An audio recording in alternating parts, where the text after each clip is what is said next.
और जो ईरान की तरफ से बातें कही जा रही हैं, जो आधिकारिक उनकी तरफ से बयानात आ रहे हैं, वो साफ तौर पे ये बता रहे हैं कि इजराइल को बहुत बड़ा डैमेज हुआ है। उनके जो हथियार बनाने के जो कारखाने थे, जो उनके मेन ठिकाने थे, उन सबको नेस्तो नाबूद कर दिया गया है।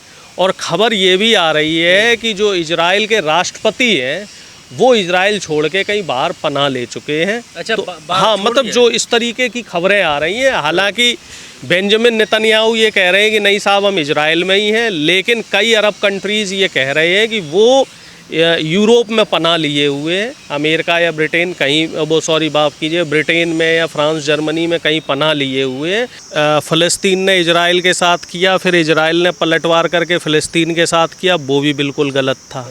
और अब जो ईरान के साथ इजराइल का जो चल रहा है वो भी गलत है। और इसके पीछे देखा जाए, जो मेरी अपनी समझ है वो ये है कि अमेरिका है, क्योंकि अमेरिका विश्व शक्ति बनना चाहता है। सारा हथियारों का खेल है, सारा न्यूक्लियर पावर का खेल है। और युद्ध से क्या होता है कि देश कमज़ोर होते हैं। अगर हम इसको थोड़ा व्यापारिक दृष्टि से और थोड़ा बारीकी से समझें, कहीं भी लड़ाइयाँ होंगी, जैसे हम लोग आपस में अगर पड़ोस में लड़ते हैं तो हमारी आपसी जो ताकत है उसमें कमी आएगी, और उसका फ़ायदा किसे मिलेगा? जो तीसरा व्यक्ति होगा। तो निश्चित तौर पे जितने भी ये युद्ध हो रहे हैं, चाहे रूस यूक्रेन का युद्ध हो, चाहे इजराइल फ़लस्तीन का युद्ध हो, चाहे अब इजराइल और ईरान का युद्ध हो, इससे फ़ायदा सिर्फ़ और सिर्फ अमेरिका जैसे देश को मिल रहा, चीन जैसे देश को मिल रहा है। और नुकसान हो रहा है जो लोग युद्ध लड़ रहे हैं, क्योंकि सबसे ज़्यादा तकलीफ़ की बात यह है कि इसमें मासूम मारे जा रहे हैं। लाखों की संख्या में फ़लस्तीन में मासूम बच्चे मारे गए। बता रहे हैं कि फ़लस्तीन पूरा भुखमरी की कगार पे है। वहाँ बच्चों की जो स्थितियाँ हैं, जो वीडियोज़ आते हैं, वो देख के बहुत ही, मतलब उससे ज़्यादा कष्ट की बात कोई नहीं हो सकती। इसी तरीके से अब जो ईरान में हो रहा है, ईरान के ऊपर जो अटैक हुए और ईरान ने जो अटैक किया इजराइल को, तो काफ़ी हद तक भाई देखिए, हर आदमी अगर मान लीजिए आप किसी के घर पे अटैक करोगे तो वो पलट के वार तो करेगा ही करेगा। और इजराइल ने जो कर रहा है ईरान के साथ वो भी गलत है, और ईरान जो पलटवार कर रहा है वो भी गलत है। मेरा तो ये मानना है कि सब लोगों को मिलके थोड़ा अमेरिका की जो मोनोपोली है उस पर कंट्रोल करने की ज़रूरत है, क्योंकि हमारे दबाव क्यों मानते हैं, मतलब अमेरिका के दबाव में क्यों है? अमेरिका थोड़ा सातिर देश है, वो अलग अलग तरीके से लालच दे के रखता है। अभी जैसे हमारे प्रधानमंत्री जी को लालच दिया कि व्यापार रोक देंगे, तो प्रधानमंत्री जी ने यहाँ पाकिस्तान को शांत हो गए। जबकि मामला ऐसा था, जब पाकिस्तान ने इंडिया पे अटैक किया, यहाँ मासूम लोग मारे गए थे, तो इंडिया को भी बराबर अटैक करना चाहिए था। लेकिन अब चलिए, अब जो व्यापारिक दृष्टिकोण रहा या कुछ भी रहा, अब प्रधानमंत्री उस पर कुछ नहीं बोल रहे हैं, बल्कि ट्रंप तो 12-13 बार बोल चुका है कि हमने युद्ध रुकवाया है। विपक्ष भी बराबर सवाल कर रहा है कि जब हम लोग आपके साथ हैं तो आपने युद्ध क्यों रुकवा दिया। तो अमेरिका कई तरीके की चालें चल रहा है। अब इंडिया की चाल तो हमें समझ में आ गई कि वहाँ अडानी वाला एक मामला कोई फंसा हुआ है, इस वजह से प्रधानमंत्री ज़्यादा कुछ खुल के नहीं बोल पा रहे हैं। इसी तरीके से इजराइल की कोई नस इन्होंने दबा रखी होगी, कोई नस इन्होंने ईरान की दबा रखी होगी। अब ईरान की नस वही न्यूक्लियर पावर वाला मसला है कि भैया अमेरिका नहीं चाहता कि कोई देश न्यूक्लियर पावर बने। इससे पहले आपको ध्यान होगा 80 के दशक में इन्होंने इंडिया को भी न्यूक्लियर पावर बनने से रोका था, लेकिन उस समय इंदिरा गांधी जी ने खूब विरोध किया और न्यूक्लियर परीक्षण यहाँ करवाए गए। कई सैंक्शंस हमारी कंट्री पे लगे, लेकिन हमारा देश नहीं हटा, नहीं झुका। तो इस तरीके से मैं ये मानता हूँ, अगर पावर और सेल्फ रिस्पेक्ट वाली बात है, उस दृष्टिकोण से देखा जाए तो ईरान को नहीं झुकना चाहिए कि वो न्यूक्लियर पावर अगर बनना चाहता है तो उसे बनने देना चाहिए। वो उसका एक अपना फंडामेंटल राइट है। क्यों खतरा है इन लोगों को सिर्फ उसी के रखने से न्यूक्लियर? बाकी भी तो कंट्री है। देखिए, पावर का काम है ना। ईरान के पास इस समय काफ़ी साधन संसाधन है, तेल के कुएं हैं और काफ़ी प्रॉपर्टी है और बहुत सारी ऐसी चीज़ें हैं, मिनरल्स वगैरह। तो अमेरिका की नज़र इस समय ईरान पे है और ये नहीं चाहते कि भाई देखो न्यूक्लियर पावर अगर वो बन जाएगा तो और शक्तिशाली हो जाएगा। और 4 शक्तिशाली देश नहीं चाहेंगे कि एक 5वां और शक्तिशाली देश बने।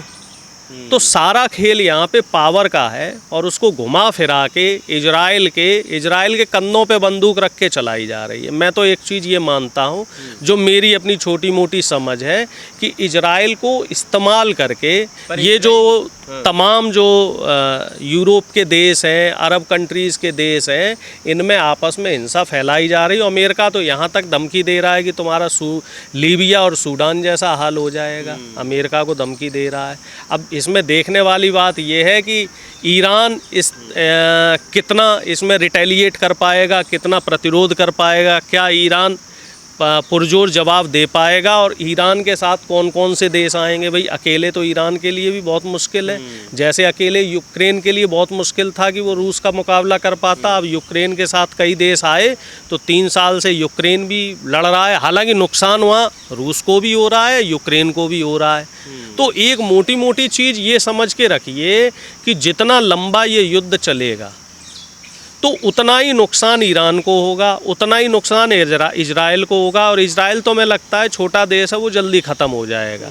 और वो सारा का सारा जो पावर है और जो ताकत है वो उसको अमेरिका से मिल रही है। और अमेरिका ने क्या उसके साथ डीलिंग कर रखी है, ये बात अमेरिका बेहतर जानेगा, या विदेशी जो मामलों के जो जानकार होते हैं वो इसको बहुत डिटेल में बताएंगे। हालांकि अभी इसमें कुछ जल्दी कहना कुछ जल्दबाजी होगी, लेकिन मेरा ये मानना है कि ईरान शांत नहीं बैठेगा और इजराइल को जो ये युद्ध ईरान से हो रहा है वो बड़ा महंगा पड़ेगा, क्योंकि ईरान बहुत पावरफुल कंट्री है।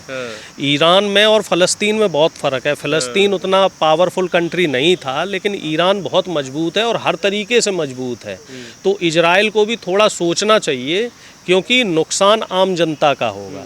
वो तो पुराना ख्वाब देखते हैं कि देखो इतनी मुस्लिम कंट्री जो आसपास की पड़ोसी देश थे, एक साथ 8 कंट्रियों से अकेला इजराइल लड़ा है। इतिहास इसका गवाह है। तो वो यही सोच रहे हैं कि नहीं, इतिहास में तो बहुत सारी ऐसी चीज़ें हैं, लेकिन इतिहास के हिसाब से आप वर्तमान में और आगे भविष्य में नहीं चल सकते। इतिहास में तो ये भी था कि रूस बहुत बड़ी पावर था, एक समय सबसे बड़ी पावर रूस था। अब रूस के 22 टुकड़े हो गए। इतिहास में तो अमेरिका, व्यापारिक दृष्टिकोण से देखा जाए तो चीन के बिना दुनिया में कहीं भी कोई व्यापार कर ही नहीं सकता। इतिहास में तो जापान भी बहुत मजबूत था, फिर जब उसके ऊपर परमाणु हमले हुए तो जापान कमज़ोर हो गया। तो इतिहास के हिसाब से इजराइल ना चले। इजराइल को सबसे पहले जो इजराइल की जिम्मेदारी है वो अपने नागरिकों के प्रति होनी चाहिए, अपने नागरिकों की सुरक्षा की सुनिश्चिति करे। और लड़ाई से कभी कोई किसी देश का फ़ायदा नहीं हुआ, हमेशा कूटनीति का इस्तेमाल किया जाए। कूटनीति से बहुत सारे ऐसे मसले होते हैं जो बड़े आसानी से सॉल्व हो जाते हैं। डॉक्टर साहब, ईरान ने जब वापसी हमला किया है, रिटेलिएट किया है, तो बताया जा रहा है कि काफ़ी हद तक उसने टारगेट किया है चीज़ों को। तो क्या ये आरोप है कि मतलब इजराइल जो है वो अपनी चीज़ें बाहर नहीं पहुंचाना चाहता? तकरीबन देखिए, जो सोशल मीडिया है उन पे ऐसी चीज़ें आई हैं। रविवार को ये बहुत सारी तस्वीरें साफ हो गई कि जो इनका सबसे मुख्य जो शहर है वो तेल अवीव माना जाता है, और उस तेल अवीव को 1/4 कीजिएगा ईरान ने नुकसान पहुँचा दिया है। हालांकि इजराइल इस चीज़ को मानने को तैयार नहीं है, लेकिन जो वीडियो फुटेज आ रहे हैं और जो ईरान की तरफ से बातें कही जा रही हैं, जो आधिकारिक उनकी तरफ से बयानात आ रहे हैं, वो साफ तौर पे ये बता रहे हैं कि इजराइल को बहुत बड़ा डैमेज हुआ है। उनके जो हथियार बनाने के जो कारखाने थे, जो उनके मेन ठिकाने थे, उन सबको नेस्तो नाबूद कर दिया गया है। और ख़बर ये भी आ रही है कि जो इजराइल के राष्ट्रपति हैं वो इजराइल छोड़ के कहीं बाहर पनाह ले चुके हैं। अच्छा, तो हाँ, मतलब जो इस तरीके की खबरें आ रही हैं। हालांकि बेंजामिन नेतन्याहू ये कह रहे हैं कि नहीं साहब, हम इजराइल में ही हैं, लेकिन कई अरब कंट्रीज़ ये कह रहे हैं कि वो यूरोप में पनाह लिए हुए हैं। अमेरिका या ब्रिटेन कहीं, ब्रिटेन में या फ्रांस, जर्मनी में कहीं पनाह लिए हुए हैं। तो जब अगर मान लीजिए हम 1% को ही मानते हैं कि उन्होंने कहीं पनाह ले रखी है, तो पनाह आदमी कब लेता है?